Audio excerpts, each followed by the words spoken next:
O Brasil é um dos países que mais trabalham no mundo, mas também é um dos que mais adoecem.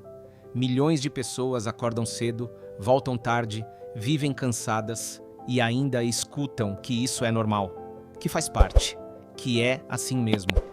Trabalhar 6 dias para descansar um. A chamada escala 6 por 1. Ela parece tão natural que muita gente nem questiona mais. Virou paisagem, virou rotina aceita sem muito barulho. Mas se esse modelo é realmente tão necessário assim, por que tantos países estão abandonando esse tipo de jornada? E por que, no Brasil, qualquer tentativa de mudança encontra tanta resistência? Porque toda vez que o tema aparece, ele é tratado como impossível antes mesmo de ser discutido. Porque a simples menção de reduzir jornada é vista como utopia, como se fosse pedir o impossível. A escala 6 por 1 virou uma regra silenciosa. Está no comércio, na indústria, nos serviços, nos aplicativos. Ela atravessa setores, classes, regiões. Não foi criada porque é eficiente, foi criada porque é conveniente. Conveniente para quem organiza o trabalho, não para quem vive dentro dele. Com o tempo, esse modelo foi normalizado. Questioná-lo passou a soar como exagero, como radicalismo, como falta de compromisso. Isso acontece quando uma decisão econômica deixa de ser discutida e vira cultura. Quando algo deixa de ser escolha e passa a ser tratado como destino. E aí, quem questiona é visto como quem não quer trabalhar. Não como quem está cansado de trabalhar demais. Como se pedir dignidade fosse pedir privilégio. Sempre que se fala em reduzir a jornada, o discurso é o mesmo. Dizem que o Brasil não está preparado, que as empresas vão quebrar, que a produtividade vai cair, que isso só funciona em país rico, que aqui a realidade é outra. Curiosamente, esses argumentos nunca mudam. Não mudam quando a economia cresce, não mudam quando a tecnologia avança, não mudam nem quando outros países provam o contrário. São os mesmos desde sempre. Os mesmos usados décadas atrás quando se discutia a CLT, quando se falava em férias, quando se propunha limite de jornada. A pergunta que fica é simples. Se nunca é o momento certo, quando seria? Se até a economia está mal, dizem que não dá. Se está bem, dizem que não precisa. O argumento muda de forma, mas a conclusão é sempre a mesma. Nada muda. E enquanto isso, o trabalhador continua acordando de madrugada, voltando de noite, dormindo pouco, vivendo cansado. Enquanto o Brasil insiste na escala 6 por 1, grande parte do mundo já adotou a escala 5 por 2 há décadas. E isso não acontece apenas em países ricos. Países em desenvolvimento também reduziram jornada. Alguns estão indo além e testando a escala 4 por 3, com resultados surpreendentes. Islândia testou, Reino Unido testou, Espanha testou. Japão, conhecido pela cultura de excesso de trabalho, está revendo suas práticas. Os resultados se repetem. Menos afastamentos por doença, menos erros operacionais, mais produtividade por hora trabalhada, mais estabilidade emocional, menos rotatividade, mais criatividade. Nenhum desses países entrou em colapso. Nenhum precisou voltar atrás dizendo que foi um erro. Nenhum perdeu competitividade por dar dignidade ao trabalhador. Pelo contrário, muitos viram ganhos econômicos reais. Trabalhadores mais descansados produzem melhor, cometem menos erros, precisam de menos supervisão, faltam menos, adoecem menos. O problema nunca foi trabalhar menos. O problema é quem fica com o ganho dessa mudança. Porque quando o trabalhador produz mais em menos tempo, quem embolsa a diferença? Quem fica com o lucro desse aumento de eficiência? Existe uma confusão intencional entre produtividade e tempo. Trabalhar mais horas não significa produzir mais. Significa apenas ficar mais tempo disponível. Significa esticar a jornada até o limite do corpo. A escala 6 por 1 funciona como um atalho. Em vez de investir em tecnologia, em organização, em treinamento e eficiência, alonga-se a jornada. O cansaço vira parte do modelo. O corpo do trabalhador vira a engrenagem que compensa tudo o que o sistema não quer melhorar. É mais fácil exigir mais horas do que reorganizar o processo. Mais barato explorar resistência física do que investir em estrutura. E quando o trabalhador adoece, quando afasta, quando não aguenta mais, ele é substituído. O sistema continua. A lógica permanece intacta. Ninguém pergunta por que tantas pessoas estão adoecendo. Ninguém revê o modelo. Apenas se troca a peça quebrada. A resistência política a esse debate não é coincidência. A maioria dos políticos brasileiros nunca trabalhou em escala 6x1. Não depende de salário mensal para sobreviver. Não vive sob o risco constante de demissão. Não sabe o que é acordar às 5 da manhã, 6 dias por semana. Não sabe o que é perder aniversário de filho, almoço de domingo, evento escolar, porque está trabalhando. Eles discutem regras que não se aplicam à própria vida. Se fossem obrigados a seguir esse modelo, talvez o debate fosse outro, talvez a urgência fosse outra, mas não são.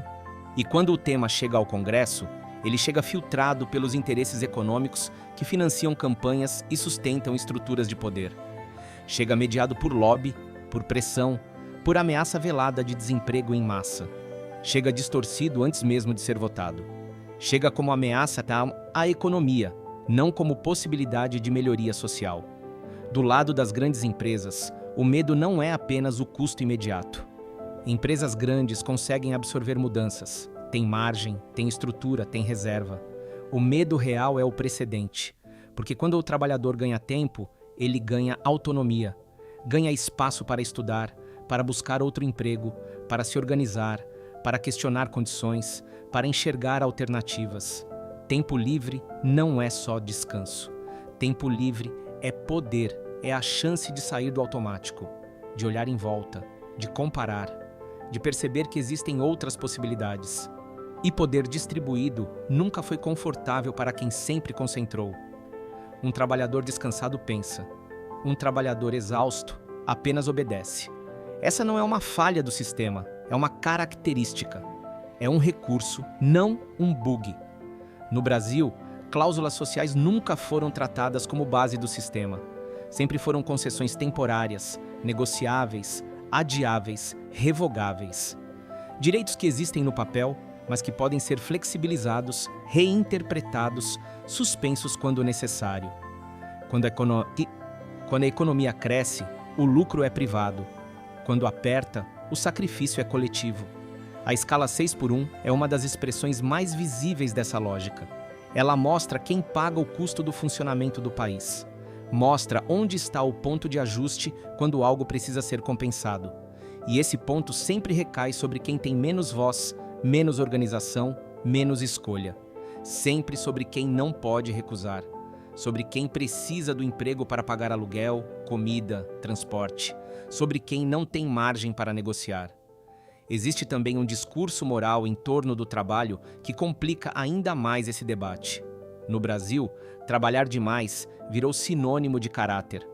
Quem trabalha menos é visto como preguiçoso. Quem reclama da jornada é visto como fraco. Quem pede descanso é visto como mimado. Essa narrativa não surgiu do nada, ela foi construída, e foi construída porque é útil, porque enquanto o trabalhador acredita que sua exaustão é virtude, ele não questiona quem lucra com ela. Ele internaliza a culpa. Ele se cobra mais, ele adoece sozinho, em silêncio, achando que o problema está nele, achando que deveria aguentar mais, render mais, reclamar menos. E o sistema agradece. Agradece cada trabalhador que se culpa pela própria exaustão. Cada um que normaliza o próprio esgotamento. Cada um que acha que pedir menos é fraqueza. Outro ponto importante é o impacto na saúde pública. O Brasil tem índices altíssimos de burnout, de depressão, de ansiedade, de doenças relacionadas ao estresse. O SUS recebe diariamente trabalhadores esgotados, afastados, medicados. Gente que não aguenta mais. Gente que desenvolveu gastrite, pressão alta, insônia, síndrome do pânico. Mas esse custo não aparece na conta das empresas. Aparece na conta do Estado. Aparece na conta de todos nós. Privatiza-se o lucro, socializa-se o adoecimento. A escala 6x1 gera um custo social enorme, que nunca é contabilizado quando se fala em viabilidade econômica. Nunca entra na planilha. Mas existe.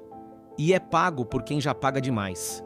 É pago em consultas, em remédios, em afastamentos, em vidas interrompidas, em gente que poderia estar produzindo, criando, vivendo. mas está doente, exausta, quebrada. E tem ainda o impacto familiar. A escala 6x1 não afeta só o trabalhador, afeta a família inteira. Pais que não veem os filhos crescerem, que não conseguem acompanhar a escola, estar presente nos momentos importantes, jantar junto durante a semana. Casamentos que se desgastam pela ausência, pelo cansaço, pela falta de tempo para cuidar da relação. Crianças que crescem vendo os pais sempre cansados, sempre correndo, sempre sem tempo. Isso não é detalhe. Isso molda gerações. Ensina pelo exemplo que vida é isso. Trabalhar até o limite, descansar um dia, recomeçar. Ensina que não há alternativa, que é assim que tem que ser. E o ciclo se repete. Quando se fala em reduzir jornada, não se está falando apenas de horas. Está se falando de qualidade de vida, de saúde mental, de convivência familiar, de possibilidade de viver, não apenas de sobreviver. Está se falando de dar ao trabalhador a chance de existir fora do trabalho, de ter hobbies, de estudar, de descansar de verdade, de cuidar de si. Coisas que deveriam ser básicas, mas que viraram luxo, porque quando você trabalha 6 dias e folga um, esse um dia não é lazer. É recuperação. É lavar roupa, fazer compra, limpar casa, resolver pendências. É tentar recuperar energia para aguentar mais 6. Não sobra nada. Não sobra tempo. Não sobra você. Por isso, o debate nunca foi realmente sobre trabalhar mais ou menos. O debate real é sobre quem controla o tempo de quem. Porque quem controla o tempo, controla a vida. Controla as possibilidades. Controla o futuro. A escala 6x1 não persiste porque é eficiente. Ela persiste porque é conveniente para um sistema que transfere seus custos para quem tem menos escolha. E toda vez que alguém diz que não dá para mudar, o que está sendo dito na prática é que do jeito que está, funciona. Funciona para quem manda. Funciona para quem decide.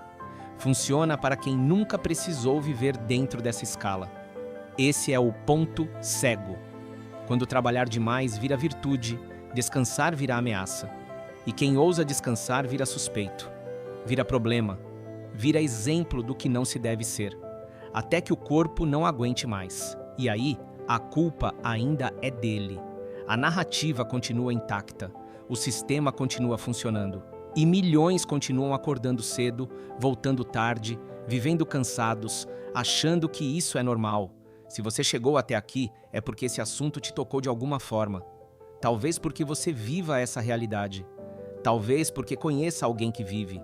Ou talvez porque percebeu que esse ponto cego existe e precisa ser iluminado. O canal Ponto Cego existe exatamente para isso. Para discutir o que é normalizado, mas não deveria ser. Para questionar o que todo mundo aceita, mas ninguém explica.